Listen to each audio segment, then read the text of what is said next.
Bénisse le Seigneur pour ses précieuses paroles. Et quand nous avons entendu déjà la parole d'introduction de notre frère Christopher, nous étions déjà conscients que Dieu allait non seulement nous adresser ainsi sa précieuse parole, mais que le thème qui a été abordé aujourd'hui est lié directement aussi, certainement, à la nouvelle naissance, parce qu'il ne peut rien se passer dans notre existence que nous ayons déjà eu à pouvoir considérer notre vieille vie et que nous puissions l'abandonner totalement dans le sacrifice de Jésus-Christ.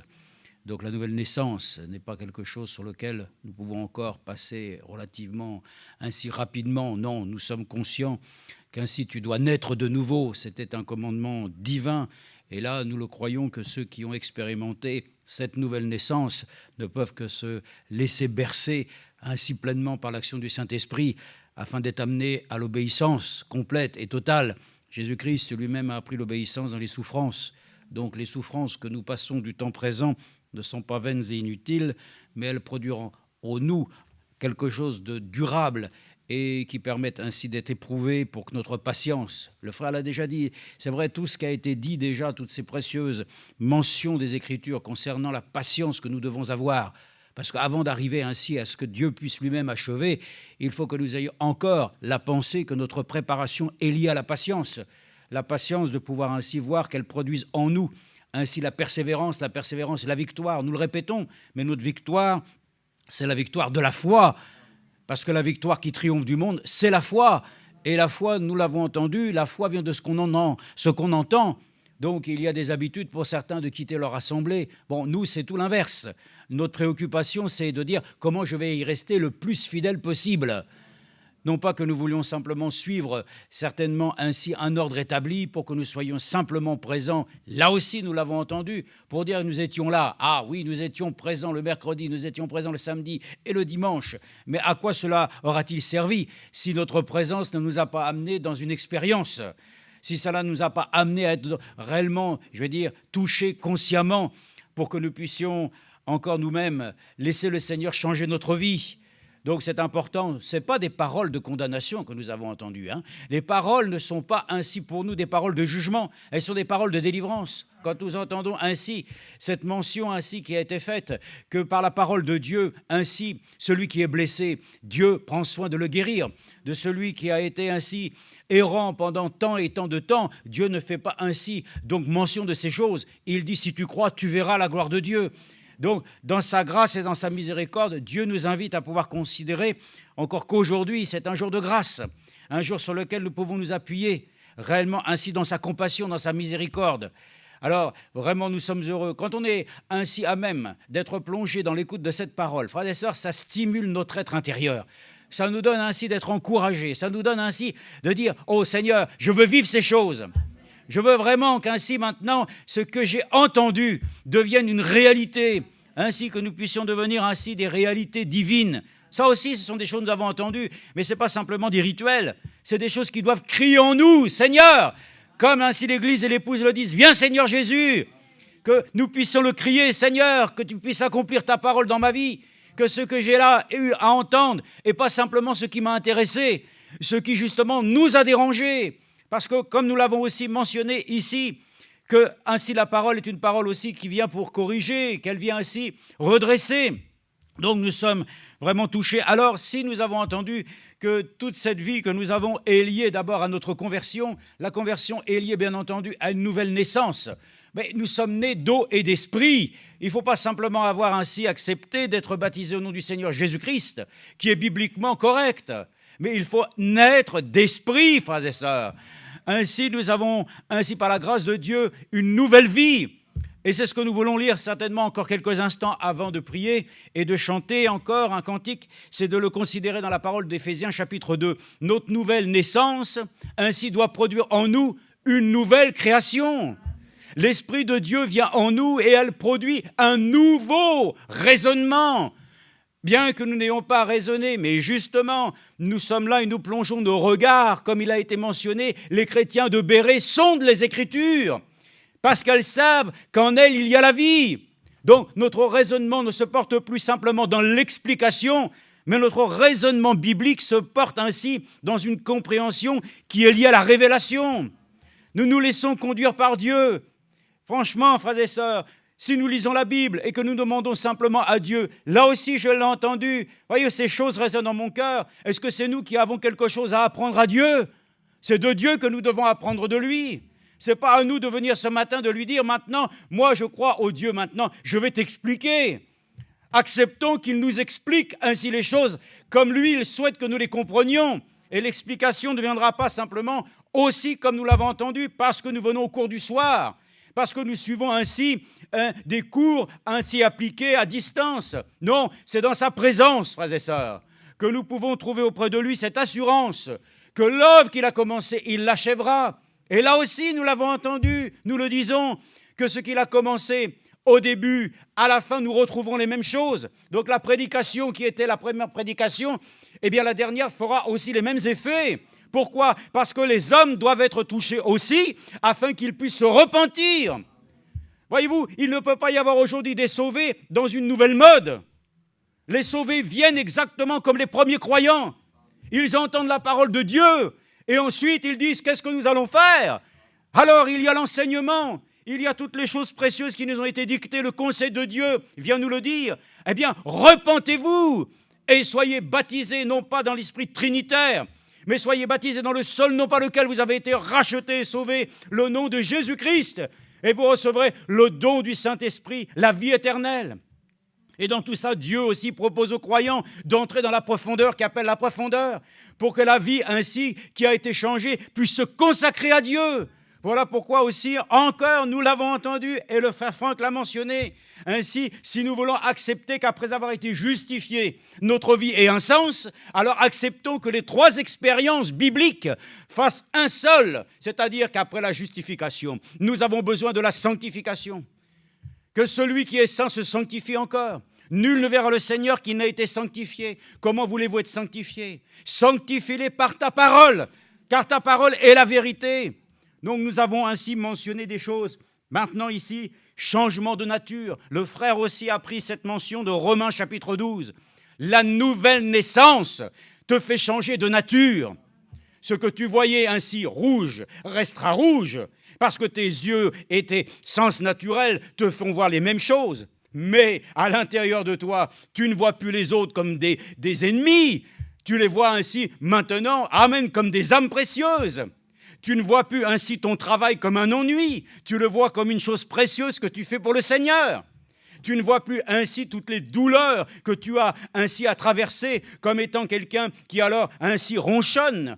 Tu prends ainsi à cœur de te dire que ces épreuves servent à ta préparation, parce qu'elles sont nécessaires. Les épreuves te forgent ton caractère, parce que comme cela, tu apprends à ne plus faire ta volonté. Tu apprends à faire ce que le Seigneur lui-même a préparé d'avance. Ainsi, une nouvelle naissance produit un nouveau caractère. Elle produit une nouvelle personne. C'est ce que nous appelons la nouvelle création.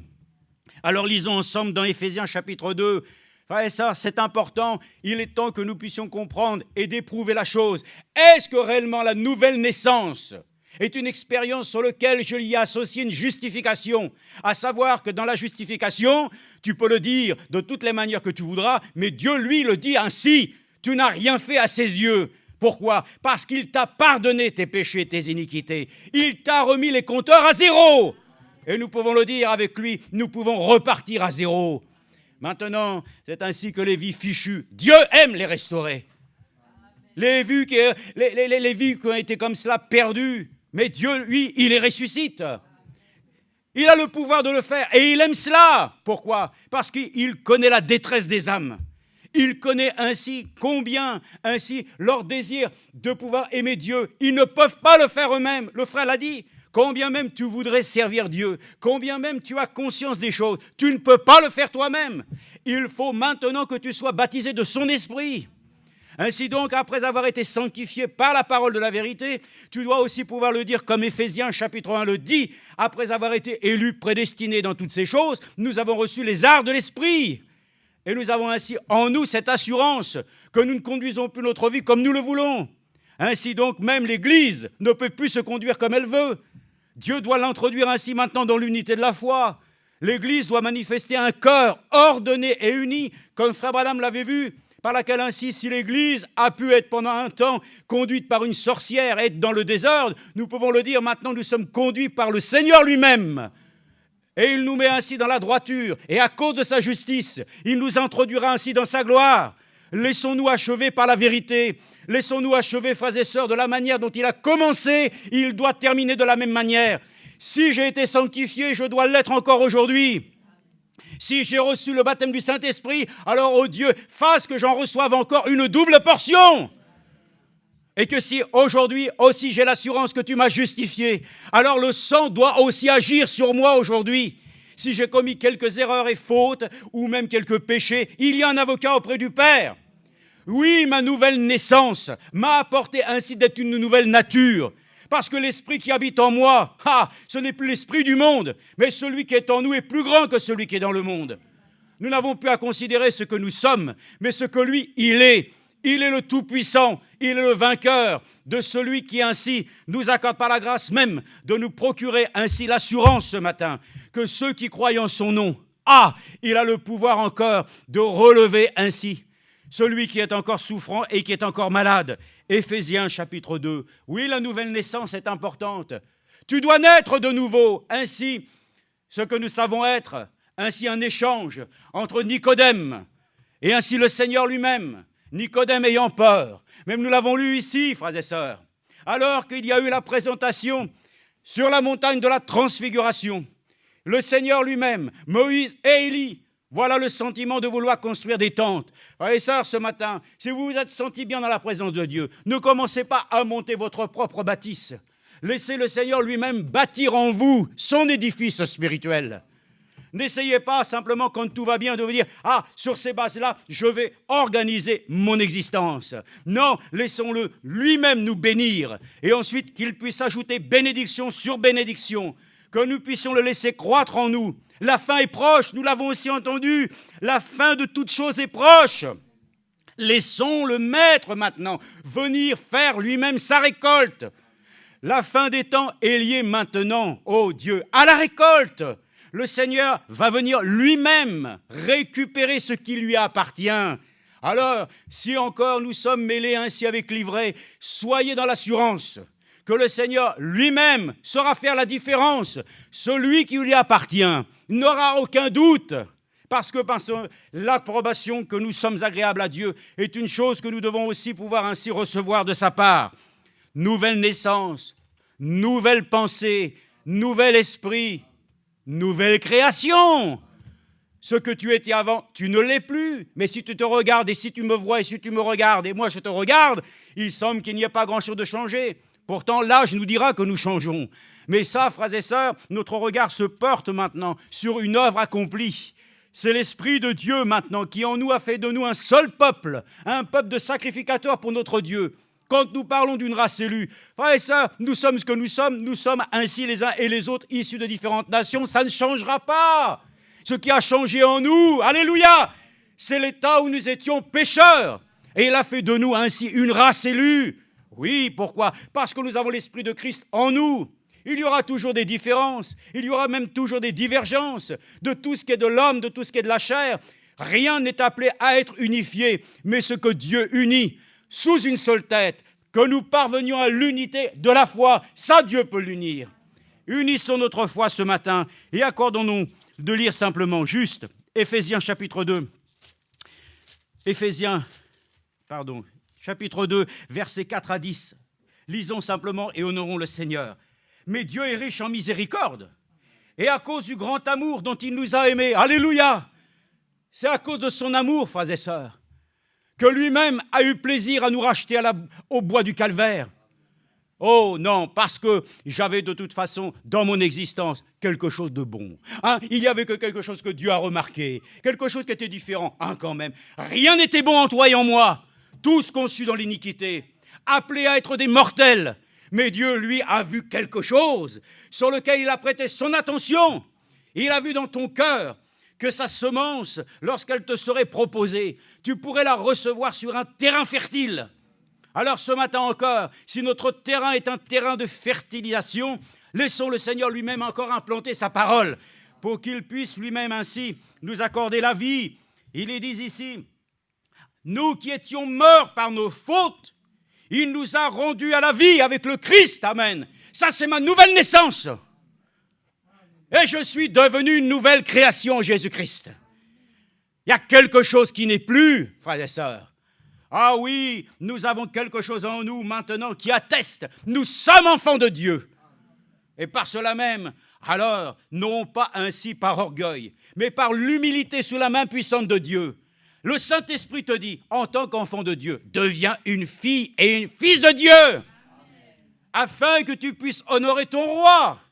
Ainsi, il nous a ressuscités ensemble et fait asseoir dans les lieux célestes en Christ Jésus, afin de montrer dans les siècles à venir la richesse surabondante de sa grâce par sa bonté envers nous en Jésus-Christ.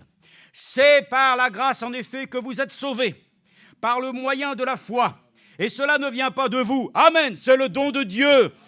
Ainsi donc, nous le croyons. Merci au Dieu pour les dons du Saint-Esprit. Merci, car la foi est un don. Le don de la foi a été donné au Saint une fois pour toutes. Nous sommes reconnaissants pour le fait d'obéir à sa parole, de recevoir le don du Saint-Esprit. Mais il aussi, il a fait une promesse, comme il avait dit à ses disciples. Attendez maintenant la promesse.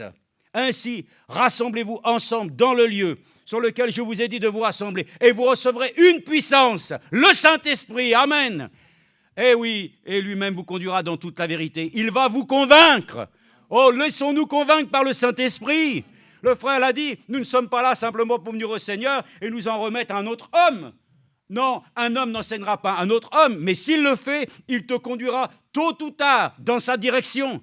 Mais si, Seigneur, nous sommes enseignés de Dieu, ce que nous pouvons nous dire mutuellement les uns les autres sera reçu comme venant de la part de Dieu et nous conduira là où Dieu veut que nous soyons.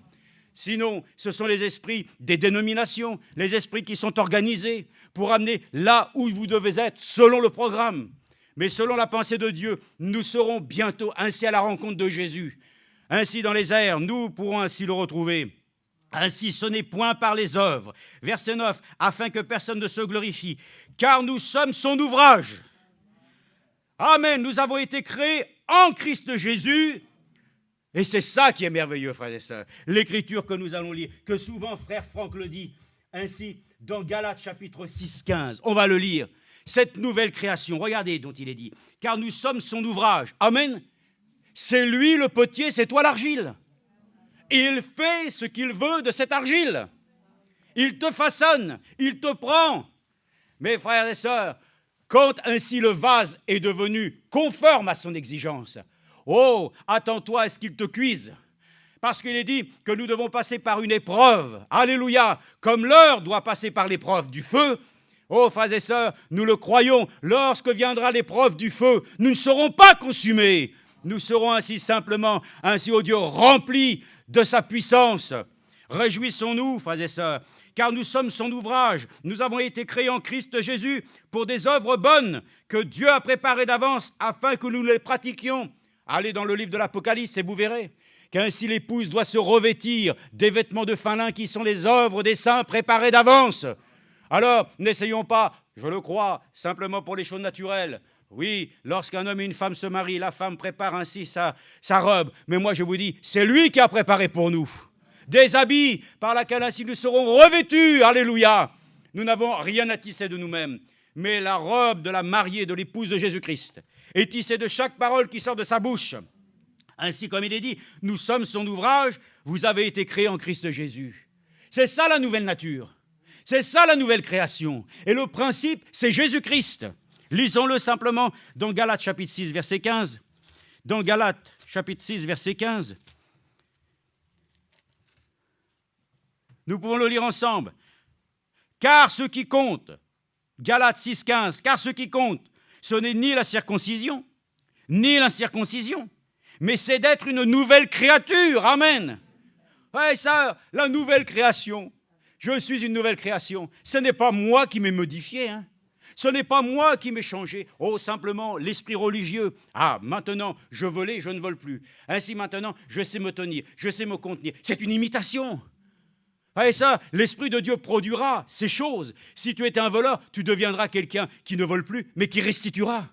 Tu iras même plus loin. Tandis que la nature charnelle limite les choses, mais l'Esprit de Dieu est illimité. Tu rentres dans les choses sur lesquelles tu étais incapable de le faire. Même là où tu peux pardonner à quelqu'un, oui, alors le religieux fera, moi aussi j'ai pardonné. Sauf que le religieux ne pourra pas aller plus loin, mais toi tu iras jusqu'à l'aimer. C'est ainsi qu'alors nous voyons que nous avons besoin de considérer, est-ce que je suis une nouvelle créature? Est-ce que réellement je vis une nouvelle chose? Ou est-ce qu'avec les années, je me suis rendu compte que je ne suis qu'un imitateur? Ou que je me suis laissé berner simplement par le fait de me rendre des illusions? Le temps est venu, frères et sœurs, l'épreuve est arrivée. Nous sommes éprouvés pour savoir de qui nous sommes. Ce que j'ai reçu en moi, c'est la vie éternelle ou c'est une vie passagère? Si j'ai reçu le message, est-ce que j'ai reçu les paroles de la vie éternelle? Est-ce que j'ai reçu des choses sur lesquelles l'enseignement que nous avons eu ainsi m'a réellement changé? Ah, faisons attention, examinons pour voir si réellement nous pouvons le dire. Ce qui compte pour moi, c'est d'être une nouvelle création en Jésus-Christ. Amen. Un Colossiens, et je le lis ici, Colossiens chapitre 1, verset 13. Regardez ce passage dont souvent notre bien-aimé frère Franck nous a bien fait rectifier ainsi le texte pour qu'il soit réellement biblique. Il nous a délivrés du pouvoir des ténèbres et il nous a transportés dans le royaume de son Fils bien-aimé, de son amour, en qui nous avons la rédemption, le pardon des péchés. Amen. Un chrétien né de nouveau a cette assurance.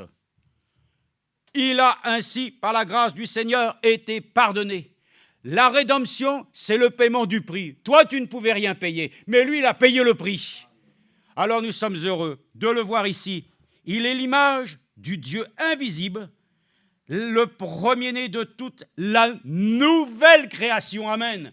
Ne lisez pas simplement le principe de la création, de la nouvelle création. En Jésus-Christ, nous sommes nés de nouveau. Nous le savons, Dieu avait déjà prévu ainsi qu'il y ait un agneau. L'agneau a été immolé, mais il fallait qu'il puisse venir lui-même dans la chair et accomplir cette action. Et parce que, justement, il a accompli cet acte glorieux jusqu'à mourir ainsi pour nous à la croix du Calvaire, alors il est le principe de la nouvelle création. C'est là que tout commence, frères et sœurs. C'est en Jésus-Christ. C'est lorsque nous avons une expérience avec le crucifié qui nous accorde de ressusciter avec lui. C'est ça la nouvelle création. Vous êtes nés de nouveau. Vous êtes réellement dans ces ordonnances. Si vous avez expérimenté le pardon des péchés, que vous avez réellement, frères et sœurs, reçu celui qui est le premier-né. Alors, nous sommes qui aujourd'hui? Mais nous sommes l'Église des premiers-nés. Nous sommes l'Église par laquelle le Seigneur l'atteste. Nous sommes l'Église qui peut prétendre, frères et sœurs, amen, à obtenir ce qui lui est dû par la promesse de Dieu, de pouvoir ainsi bientôt manifester quoi? Oh, ainsi des natures que nous sommes, arriver au ciel, impossible. Le Seigneur l'a dit lui-même, la nouvelle création est une chose que Dieu a fait en nous, qu'il a pu manifester par le Saint-Esprit dans nos âmes. Le reste, frères et sœurs, n'a aucune importance. Pourquoi? Parce que la promesse, c'est que bientôt nous recevrons de nouveaux corps. Alors là, vous allez dire, il y a une nouvelle création qui vient encore. Non, nous attendons, ainsi comme la nature soupire après la manifestation des fils et des filles de Dieu, nous attendons la rédemption de nos corps. Dieu lui-même, qui a pris soin de créer en nous une nouvelle nature spirituelle, prend soin aussi de nous avoir préparé une nouvelle création concernant des corps sur lesquels ainsi nous pourrons le dire pleinement. Oh, vraiment incorruptibles que nous serons. La mort n'aura plus aucun effet, la maladie aura été terminée, il n'y aura plus, comme il est écrit là-haut, ni pleurs, ni douleurs, ni séparation. Alléluia! Oui, ça c'est important. Cela touche mon cœur d'entendre ainsi encore que nous puissions prêcher ce genre de message pour nous aujourd'hui. Moi, c'est ce que j'aime dans le ministère de Frère Franck, c'est paisible. Ça vous triture intérieurement, mais c'est paisible. Ça ne vous met pas ainsi dans le conflit, ça vous met au contraire dans une harmonie. Vous sentez que votre cœur, amen, a un attachement avec la chose à laquelle Dieu est en train de faire. Vous ne vous efforcez pas parce que vous êtes une nouvelle création. Alors vous entendez, frères et sœurs, ce que Dieu lui-même a prévu pour que cette nouvelle création puisse vivre. Nous vivons de l'enseignement de la parole de Dieu et nous louons vraiment notre Dieu que dans ce temps nous ayons reçu un message biblique. Mais qu'est-ce qu'un message biblique? Un message est un message retour à la source. C'est-à-dire que nous le croyons, il y a un trône qui coule du cœur de Dieu. Et ce trône, frères et sœurs, ainsi, n'est pas encore un trône de jugement, c'est un trône de grâce aujourd'hui.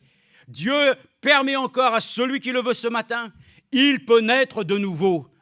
Il peut se repentir devant le Seigneur, il recevra une nouvelle nature. Pas simplement, ah oui, j'étais comme ça, je l'ai reconnu. Pas de l'intellectualisme, mais une vérité par laquelle, ainsi par le spirituel, nous pouvons alors voir appliquer sur nous un sceau divin. Il a placé sur nous un sceau, frères et sœurs, nous lui appartenons. Toute la parole de Dieu que nous avons entendue est merveilleuse. Nous avons ainsi, comme il est dit, changé de nature.